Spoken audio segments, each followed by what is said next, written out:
Hola con todos. En este caso vamos a hablar de la unidad 7, que son las uniones por soldadura. Para esto vamos a dar una leve introducción de lo que es uniones por soldadura. La soldadura es un proceso de unión de materiales en el cual se funden las superficies de contacto de dos o más partes mediante la aplicación de calor o presión. La integración de las partes que se unen mediante soldadura se llama ensamble soldado. Uniones por soldadura. Tenemos el capítulo 1, lo que es el estudio de elementos estructurales unidos a través de soldadura. Proporciona una unión permanente y las partes soldadas se vuelven una sola unidad. La unión soldada puede ser más fuerte que los materiales originales, que se usa un material de relleno que tenga propiedades de resistencia superiores a la de los metales. Son originales y se aplican las técnicas correctas de soldar. La soldadura es la forma más económica de unir componentes. Los métodos alternativos requieren las alteraciones más complejas de las formas.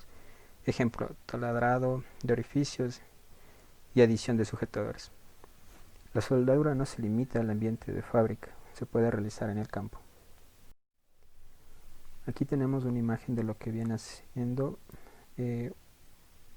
dos palancas con la soldadura. Ahí podemos ver que dice que la L es la longitud del cordón. La longitud del cordón viene a ser el ancho de la placa que está soldada. Y H es la altura de la garganta, que viene a ser el orificio donde está la soldadura. Continuando con el tema,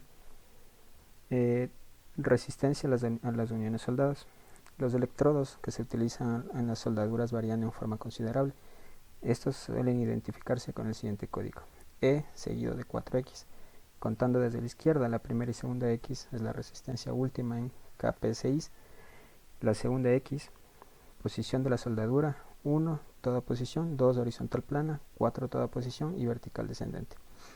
Tercera X son otras variables técnicas, por ejemplo, la corriente a utilizar, penetración, contenido de polvo, etc.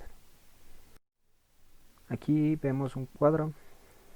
Como puede ver, un ejemplo, digamos, del número de electrodo es 60XX. La última resistencia en kPa6 debe ser de 62 megapascales. La resistencia de fluencia 50 kPa6 y la elongación en porcentajes del 17 al 25%. Tipos y juntas por soldadura. Los tipos de juntas dependen de factores como el tamaño y forma de los miembros que forman la junta, el tipo de carga, la cantidad de área de la junta disponible para soldar. Existen tipos básicos de juntas soldadas, aunque en la práctica se consiguen muchas variaciones y combinaciones. Primer ejemplo son las juntas a tope. La junta a tope es el tipo más simple de junta soldada que se utiliza para unir dos objetos que reposan sobre el mismo plano. Las juntas a solape. Las juntas solapadas se usan para superponer dos objetos que no reposan directamente uno sobre el otro. Las juntas de borde.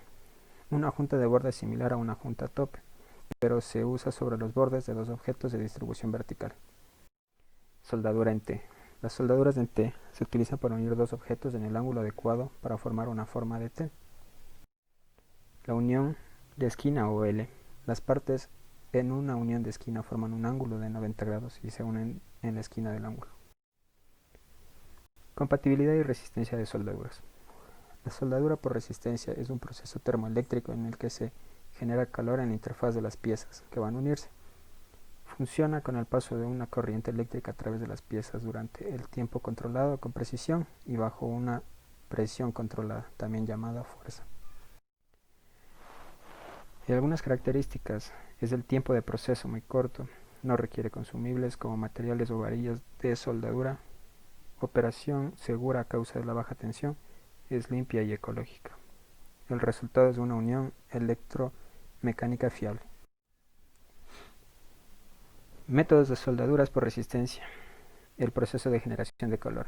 La soldadura por resistencia es un proceso de generación de calor relativamente simple. El paso de una corriente por una resistencia genera calor. Hay 4 parámetros que influyen en esta actividad, que son los materiales, la energía, presión de la soldadura y la hora. También existen 4 fases, que son las fases de posicionamiento, fase de soldeo, fase de mantenimiento y la fase de decadencia. Esta última es la que reduce la presión hasta reshilar la pieza una vez ya soldada. Resistencia de la soldadura en uniones. Resistencia de la soldadura a tracción o compresión. En soldaduras a tope, para resistir este tipo de carga, la tensión normal media vale el esfuerzo admisible, que es P sobre H por L. Consideramos que H no incluye el espesor del refuerzo. Este refuerzo sirve para compensar las grietas o huecos de la junta. La tensión de trabajo debe ser menor que la tensión del material de la soldadura más solicitada, multiplicada por 0.6. Resistencia de la soldadura a esfuerzo de corte. En el caso 1, el corte de trabajo deberá ser menor que la presión del material de la soldadura más solicitada, multiplicada por 0.4, donde H es la altura del cordón y LP es la longitud del perímetro soldado. En el caso 2, son planchuelas unidas por un extremo con toda la sección soldada. Aquí podemos ver en las fórmulas que existen para el caso 1 y el caso 2. Resistencia de la soldadura a flexión. Para el caso que la soldadura coincida con el momento flector máximo, esfuerzo cortante nulo cuando T es igual a 0, se debe verificar que partimos de la fórmula donde M sub F es el momento flector y W viene siendo el módulo resistente de la sección soldada, que en las soldaduras a tope es la sección de la planchuela. Soldadura en ángulo. Se asimila el cordón de soldadura a un triángulo isósceles y se toma como sección de cálculo la definida por la altura a la del triángulo isósceles, por ser la de sección. Por último tenemos un ejercicio que se plantea diseñar la correa y su soldadura correspondiente a la figura. La correa se debe fabricar con acero estructural ASTM 441 y 1/4 de pulgada de espesor. Esta trabajará soportando una carga P de 55.600 newtons. Se utilizará un factor de diseño de 2. Se usarán electrodos E70XX y el tamaño mínimo del cordón de soldadura será HC igual 3/16 de pulgada, que es igual a 4.7625 milímetros, con un W de 60 milímetros.